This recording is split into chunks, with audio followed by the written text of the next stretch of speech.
Yeah, okay.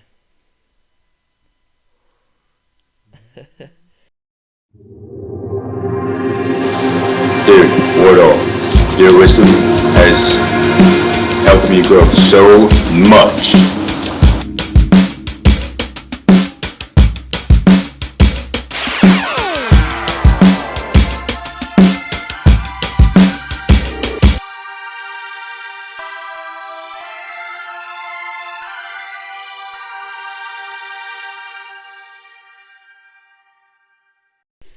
Welcome back to Wardle's World. This is JB. Let me see your real name. Sure. This is Jacob Bryson right here. Yeah. We're both t- Jacob. yes. Today we're here to talk about Work ethics. So JB here is pretty good in that kind of stuff. I know. One might say. Yeah, we got like the same job, but he's getting paid a lot more.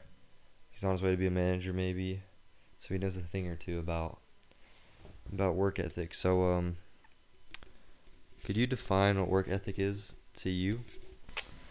To me, work ethic is kind of just the way you go about your business, just kind of your way of working. So just kind of your methods and kind of also your mindset behind getting your job done, and just wanting to make sure that it's a job well done in general. Um, like one of the main things that I take into consideration about work ethic is kind of just mainly being on time. So like, It's not even that hard. yeah, exactly. And for some reason, I don't even know how, but like defining on time is somehow like a controversial topic. Like people can't decide what on time means. Like they'll either say like, oh, on time means like you're there right when the shift starts. But honestly, I think you should be there before the shift starts, preferably around like 10 minutes before the shift starts. You should be there. So like where we work, there's people who cover the morning shift. Mm-hmm. So you need to be there. You need to be on the floor before your shift starts. That Yeah. way the people who are in the morning can leave when their shift ends. Yeah, not walking in at that time. Yeah, exactly. Because then you're making them wait, which just it doesn't help their opinion of you. Yeah, that's true. Yeah. And it's just all around just kind of rude. Um, but like when I first got hired, they told me that I should show up around 10 minutes before my shift. That way I can be ready and on the floor before my shift starts. And so that's what I first started doing.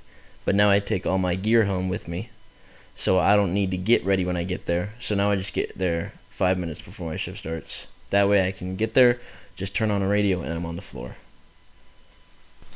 There's let me see if I can find it real quick. I'm stalling. I'm just kidding.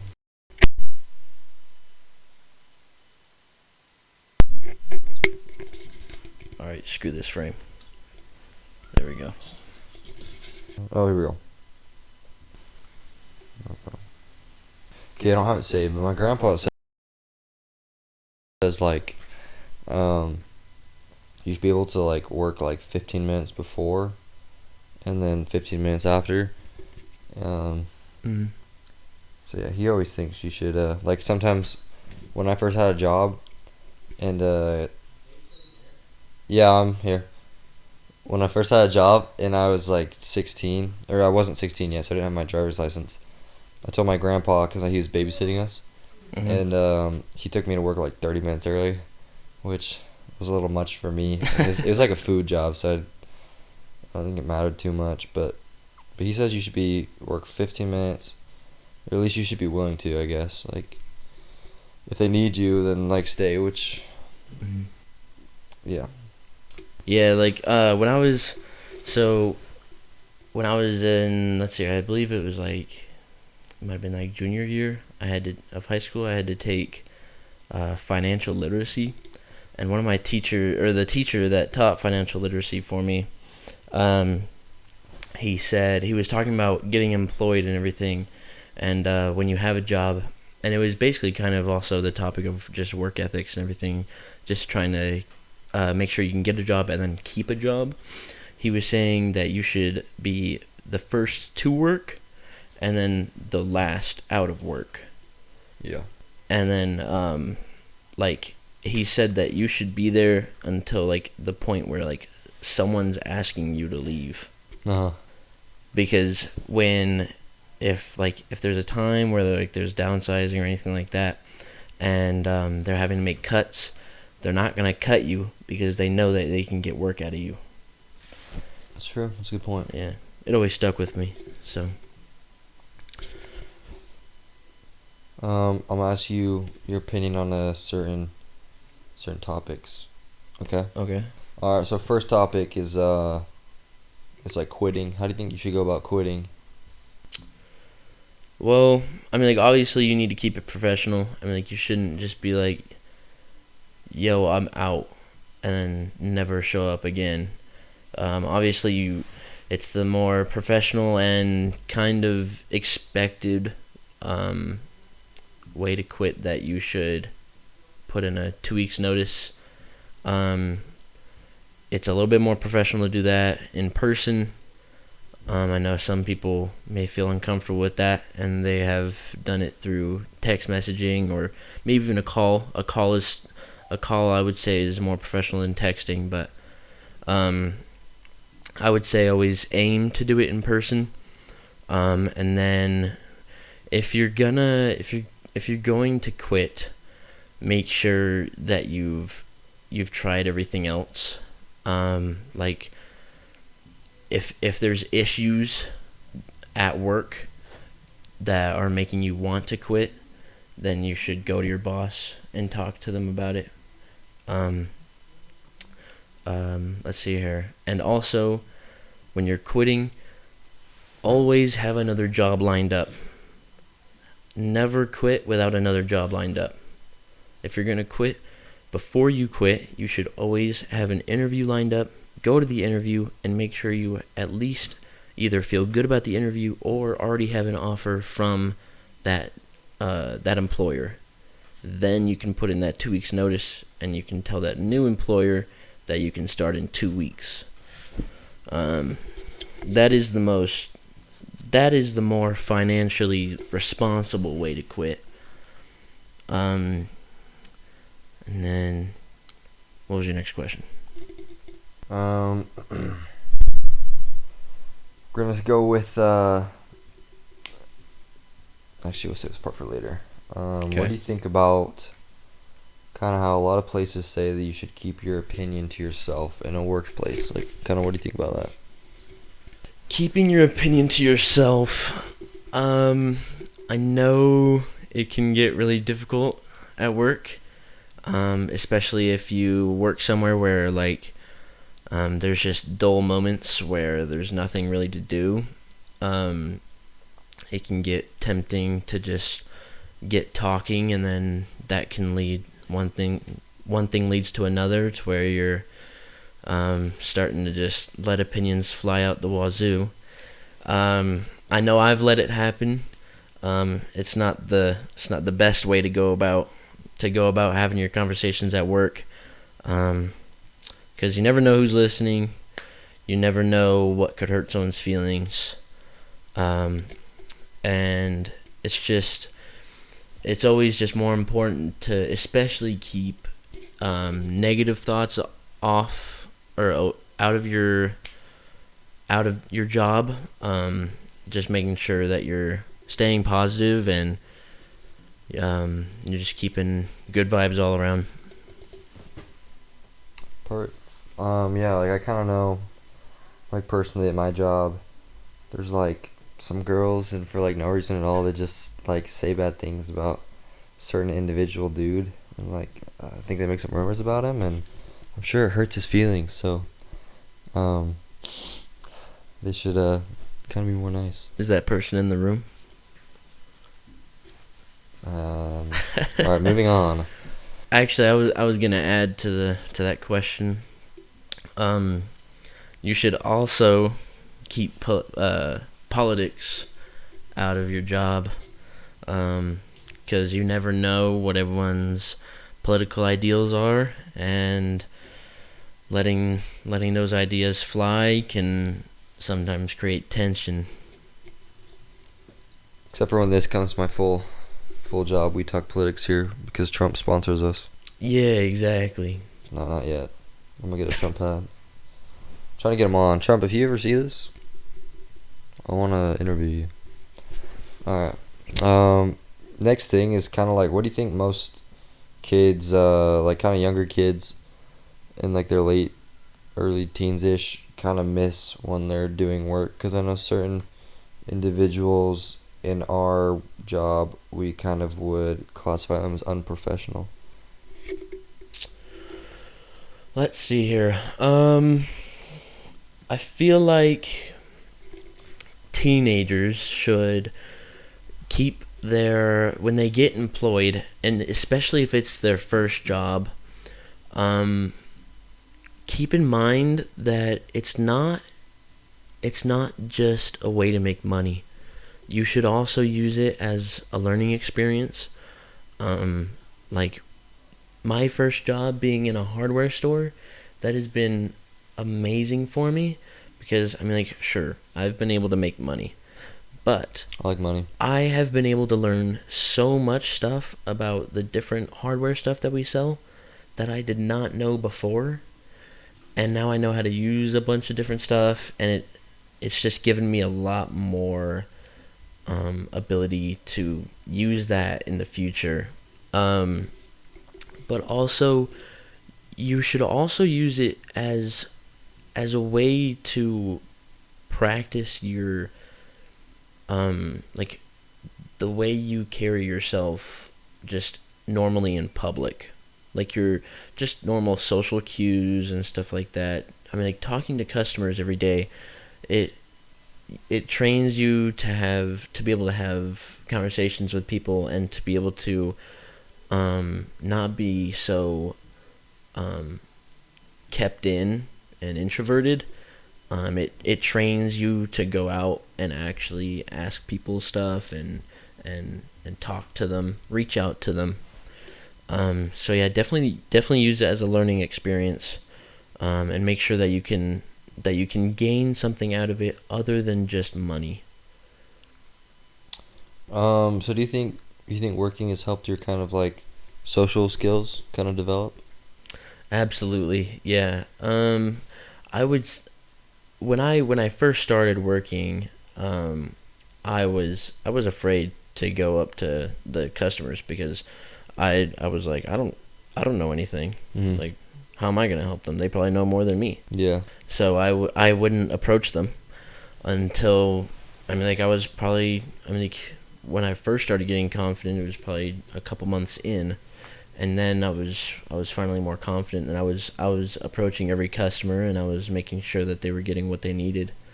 Um, so yeah, I would say I've definitely changed since I got hired. Perfect. So kind of jumping back to when you were talking about that you shouldn't just be working there for the money. It's like I know some people kind of when you get up to like the managers type things, like working there is like their entire legacy, Hmm. and I know like they care so much about it, and like you want to like I don't know you should kind of want to do a good job because they like build themselves upon like their work Hmm. there and doing a good job, getting good reviews. Kind of what do you kind of think about that? I mean, especially with that certain manager, um, he's been there since. I mean, like, he started working there as kind of a family friend when he was 11, and he would clean the floors at night. And then he finally started working on the floor when he was 15, and now he's been working there for like 18 or 19 years. So, I mean, like, that job is quite literally his. I mean, yeah, it's his life. It's his legacy, I guess. I mean, like, it's not his company or anything, but what he's helped build there is kind of his legacy, and he's been there for a great amount of the amount of time that they've been open, and he's helped with a lot that they've done, and I know he's made a lot of changes, and he's also been through a lot with employees and trust issues and stuff like that, and so I get I understand where they can come from with kind of being a little more strict than others, because they've worked so hard to build that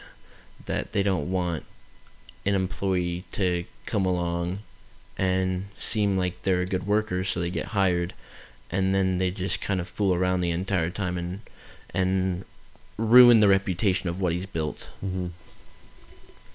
All right, thank you. And then also kind of going back on another topic you were saying, kind of saying how you've learned a lot from working there. Is there anything you've learned besides from what they actually teach there, like from other people, kind of like the old guys? They ever talk to you? You ever learn anything from the employees or customers or anything like that? Yeah, definitely. I mean, like you said, they're older than us, so they've got, let's say, the advantage of experience ahead of us, and so I mean, like, you can basically talk to them, and you can ask them just about different life stories that they've had, and just kind of, I mean, like, Ray specifically, one of the things I've learned from him is making sure to not be so hard on myself and to let me be able to have some fun. Mm-hmm. Because, I mean, he seems very put together when he's doing his work, but when he's just being himself and he's just having a conversation with you, he's he's a fun guy. Mm-hmm. And he's not so stiff, and like, he's a Vietnam vet, and so he's got that discipline behind him, which everyone should always have a good amount of discipline, but then you don't want it to be so far that you don't allow yourself to have fun, or don't allow yourself to have any, like, good times. Like, you should always treat your day like you are in the good old days, so to speak. Okay. Yeah, I think like a lot of young guys don't really take advantage of, like, wherever you work, there's gonna be someone older than you, Mm-hmm. almost always, and like, if you can befriend them, like, you can just use their extra however many, like 10, 20, 40 extra years of just living, and you can kind of get advice on so many things. Like, I remember that one time you were telling me how, like, even though they're all old and married, like, they still like find girls attractive and stuff. Like, Mm-hmm. they're still like a dudes, like, deep Mm-hmm. down. All right. So moving on, let's see. I'm gonna give you like a scenario sort of thing. Okay. So we've been talking about how it's important to, like, work hard and, like, represent your company. Like, but let's say you, like, work at McDonald's. Like, what, are you still gonna work, like, just as hard and stuff? Okay, that's actually a difficult question. I've never worked anywhere other than Ace, so it's a little difficult to say, but I would like to say I would work just as hard, and I would definitely keep the that schedule I was talking about with work ethics, is getting there early, and then making sure that you're flexible enough and you're willing enough to be able to stay after. Like, you shouldn't be, again, thinking of it as just a money making experience, and like, oh, my shift ended a minute ago. I need to hurry up and run out of here and get to my car, and I'm speeding on my way home. Like it's like they they gave you a job there. That way they can make sure that you're reliable, and you need to make yourself reliable and accountable for what you do. And I'm like, let's see, if I were to work at McDonald's, like you were saying, there's still that social aspect behind it. Um, Unless you're just constantly working in the back on like the grill, which of course there is still a social aspect behind it because you have to cooperate with the rest of the people in the kitchen, otherwise nothing gets done. But say you are like in the front and you're at the registers or whatever you want to call them, there's that definite social aspect behind it where you're interacting with customers and you're making sure that you're getting their order right, and it's just like at Ace how you're making sure that they're getting the items that they need. You need to make sure that you're getting their order right and that they're getting the food that they want. Otherwise, what's the point in them being there? Like if I wanted to go to McDonald's and order something and not get what I wanted, I would have just gone to McDonald's and say, surprise me. Mm-hmm. So I mean, like, give them what they paid you for. It's not that difficult. So, I mean, I would say if I worked at McDonald's, I would definitely still have the same quality of work. All right. Yeah, like it might not matter as much to the managers if you're working somewhere like that, and all the employees might be like crack. But like it matters. It matters to like the customers. You know, like when I go to a food place, or like when I'm on a road trip, I just want like a clean bathroom. Next thing we're gonna talk about is If you don't mind, oh yeah, go ahead. I also had another thought. So, so when I was saying having that quality of work, it reminded me of something I was gonna say. When you asked me that question, something that like teenagers miss out with their jobs, and I was talking about making sure that it's also a learning experience. I would say also a lot of teenagers, when they have a job, they treat it as a quantity over quality kind of situation. Whereas I like to think of it as a quality over quantity. No, a lot of employers, I'm not going to say no employers, a lot of employers prefer that you get the job done right instead of you getting the job done quick. Because there's no point in you getting the job done if it's technically not even done. So, like, it can even tie back to just helping the customers. I mean, like, it shouldn't be a competition of, oh, I helped 15 customers in the last 30 minutes. Mm-hmm. It should be, I made sure that I helped a customer get what he needed. I suggested other products to him that might pertain to the project he's getting done.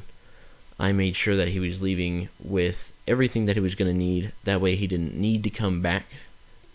Because it's always frustrating for customers is they have to drive all the way back there just to return what they got so that they can get something different. Mm-hmm. So yeah, just treat it as a quality over quantity.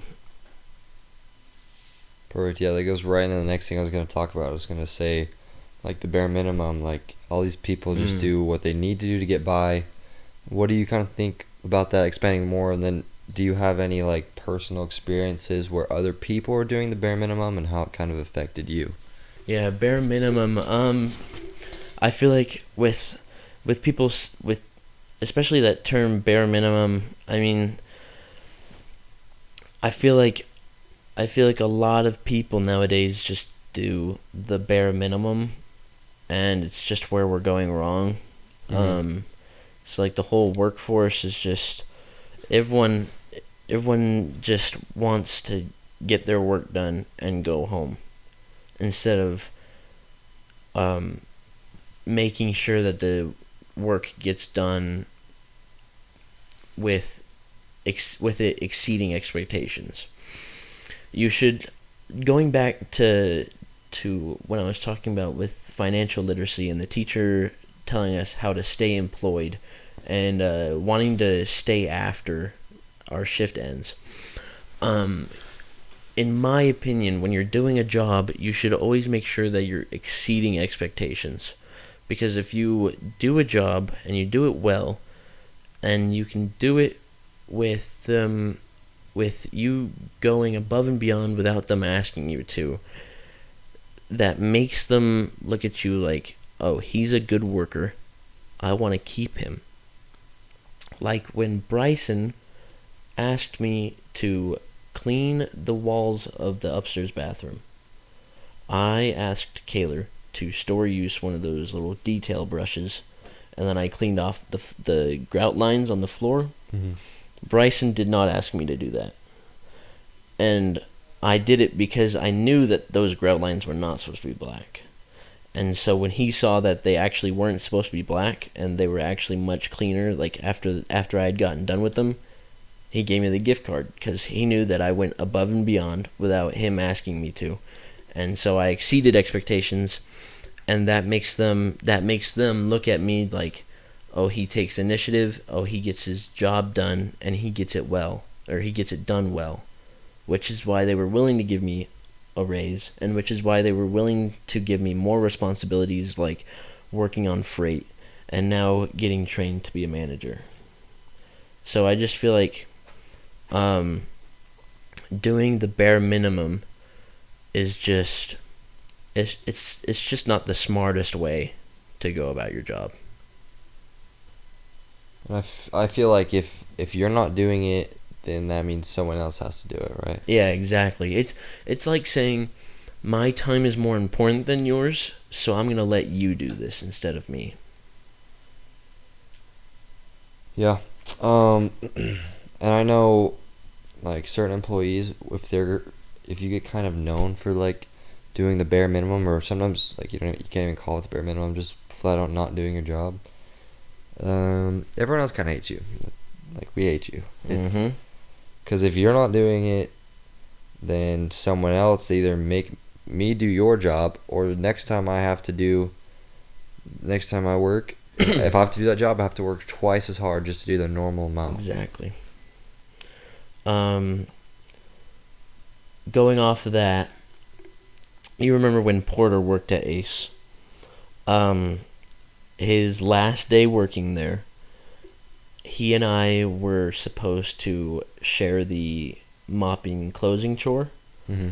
And so I mopped the upstairs bathroom, and one of the bathrooms. I mopped behind the registers.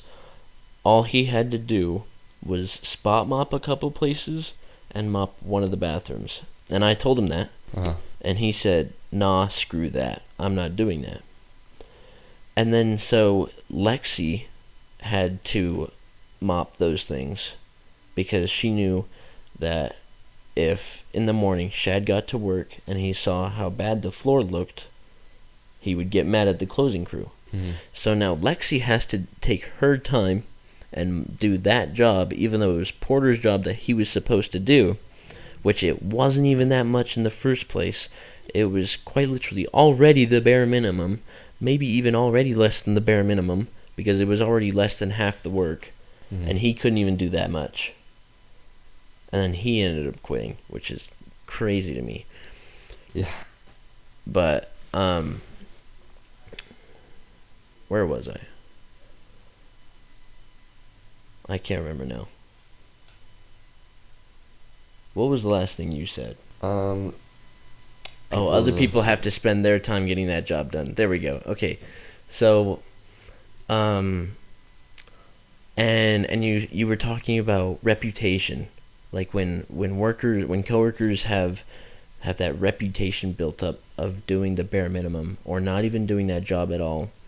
Yeah, it's true. We don't like you because now we look bad as well because the rest of the store doesn't look good because you couldn't do your closing chores and now the store doesn't look good. So now we also don't look good. And when I also do feel like there are coworkers who start out at their jobs and they do the bare minimum, and then they work into a groove where maybe even a couple months in, now they're starting to get more work done, and that reputation of not getting anything done kind of sticks with them, and it's kind of difficult for them to shake that reputation off. And it takes a while for people to realize, oh, he's actually doing his job now. Like, we can ease up off him. Hmm. Yeah, I know. Like at our job, out of all the employees, they only have a couple people normally, unless they have to. They only have a couple people do some of the specific harder jobs because they know that it'll actually get done right. Um. So yeah, just do your job right. Like Mm-hmm. the harder jobs, it's not even that hard. Like once you actually know what to do and how to do it, you just have to do it right. Like people try and just get it done as fast as they can, and sometimes they do everything, but then sometimes it makes it worse. Yeah. And your job, you could also think of it as kind of like a warm up for your actual career in the future. Like when you're at the gym and you're warming up for your actual workout, you don't. I'm like, sure, it's your workout and it's not your full on workout, or it's your warm up, and it's not your full out workout, but you still put effort into it. That way your muscles actually get warmed up and stretched and everything like that. And that sets you up for your workout, or in this case, your career. Like, say, I'm going to be an anesthesiologist. So I'm using ACE as a warm up, basically. I'm making sure that I'm getting those, what are they called? Habits. Those habits with work ethics, and I'm getting ready to transfer that. I'm transferring that over to college now, making sure that I get my work done. That way I can pass my classes. That way I can get my degree. That way I can get to medical school. I'm going to transfer those over to medical school. That way I can get a career in anesthesiology. And I'm going to use this whole process of creating habits, preferably good habits. That way, when I'm an actual anesthesiologist, I can carry myself through that career and make sure that I'm not one of those coworkers or employees where it's like, oh, great, this guy again. Sweet. Yeah. Would you say how important do you think a resume is? Your resume is pretty important. There's there's dozens of different websites out there that you can use. If you don't know how to make a resume, or maybe you do know how to make a resume, but you don't know, like, oh, does this is this like a good resume, or you just don't know how to make a good resume. There's a lot of websites out there that you can either use a template, or you can start from scratch, and it'll help you create your resume, and it'll make sure that it looks good, and that the like even like the wording is professional. That way you don't look like a unorganized slob Huh. who just carries himself just freely, just getting anything that he can see done.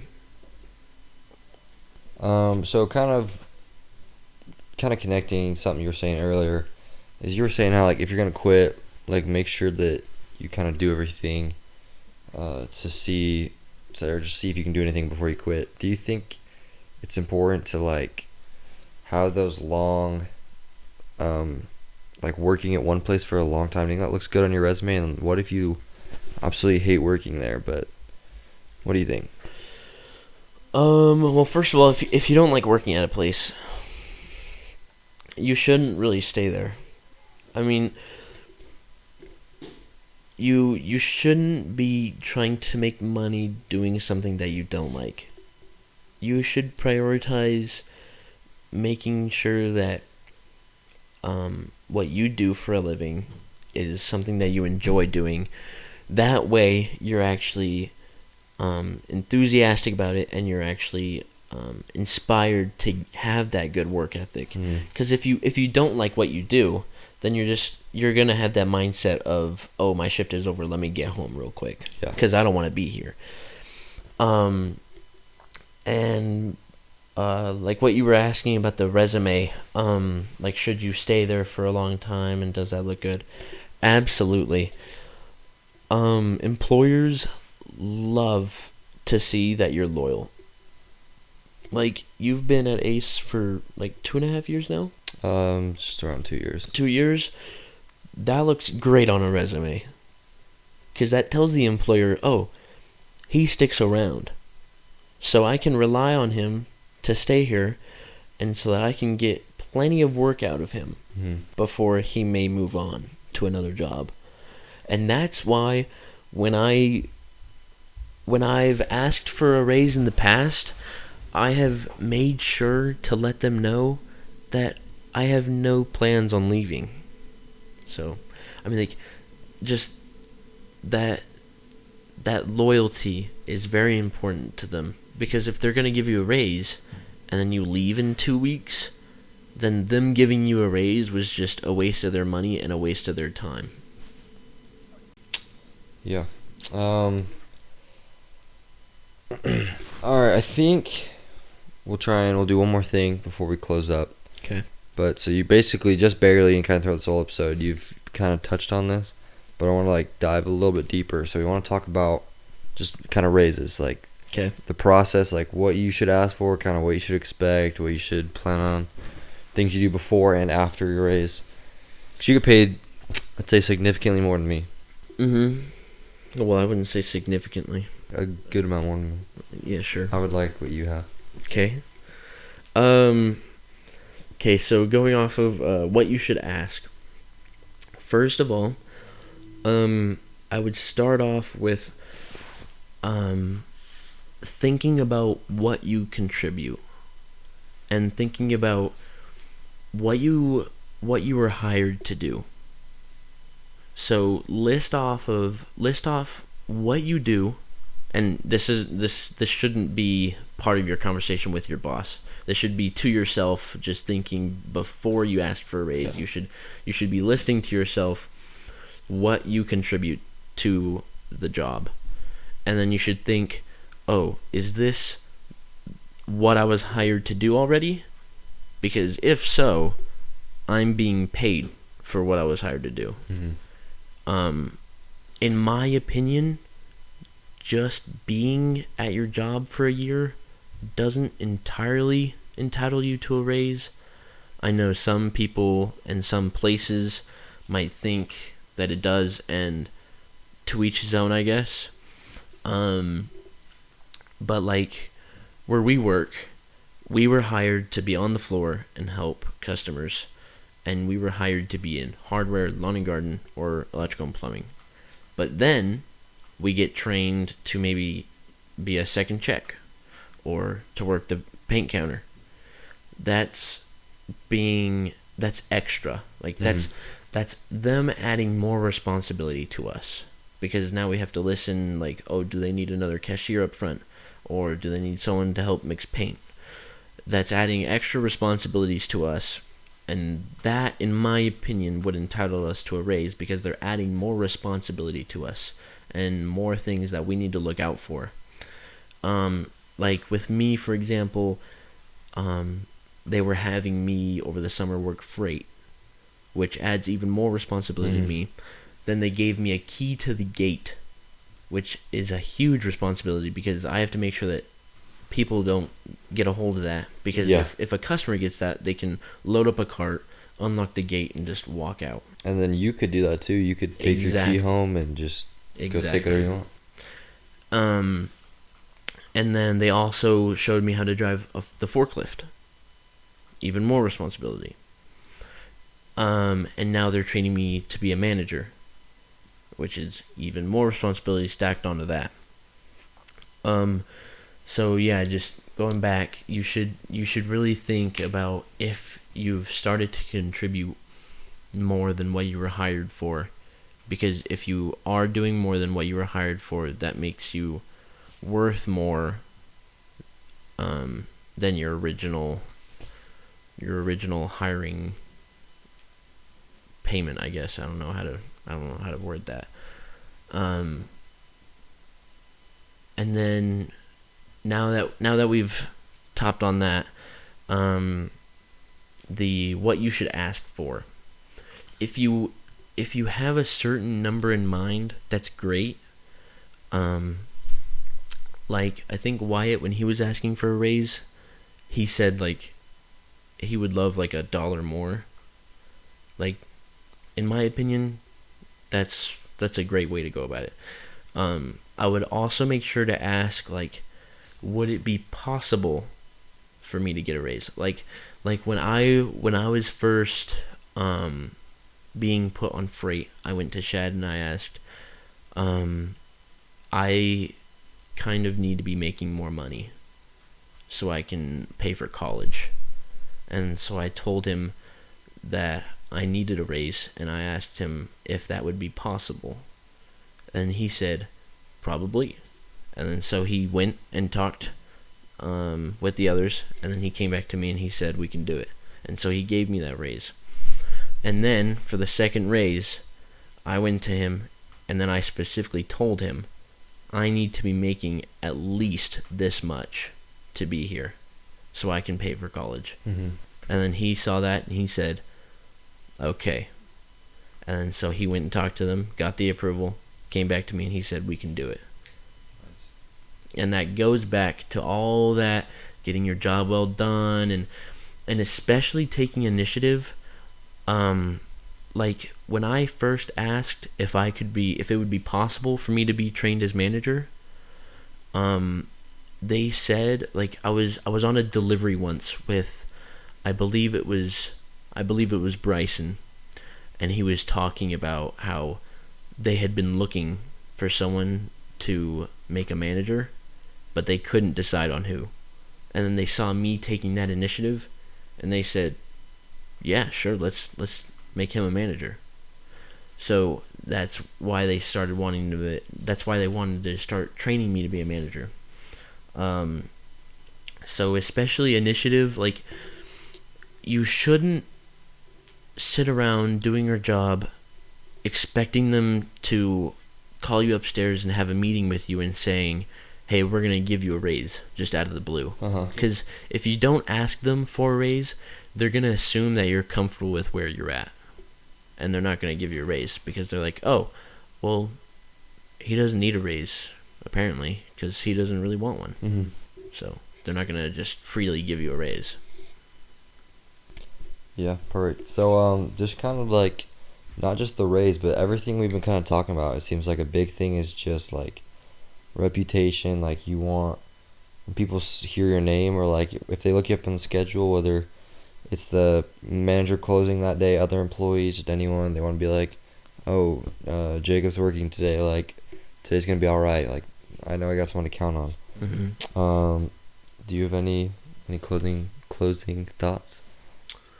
I know there's so much more we could talk about, but yeah, I mean, like, just going back, especially with that, oh, this person's working. Like, I don't want to go on a deputy, see someone's name, and be like, dang it. Yeah. Why am I working tonight? Like, do I need to work with that person right now? And then, like, I should be going on deputy, looking at the schedule to see who I'm working with, and seeing that person's name and being like, sweet. This night is going to go smoothly, and there's not going to be any issues.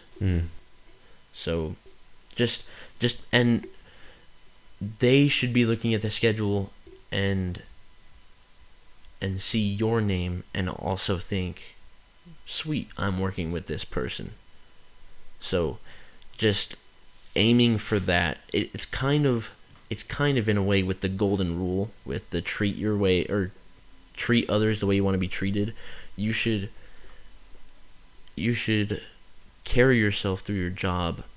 That way people think of you the way you want to be able to think of your coworkers. So just aiming for that when you're getting your job done is a pretty good way to start yourself out.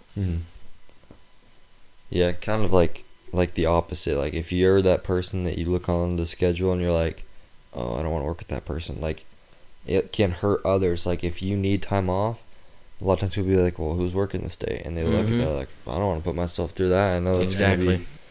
gonna be hard. Sweet. Are you good? I am. All right, perfect.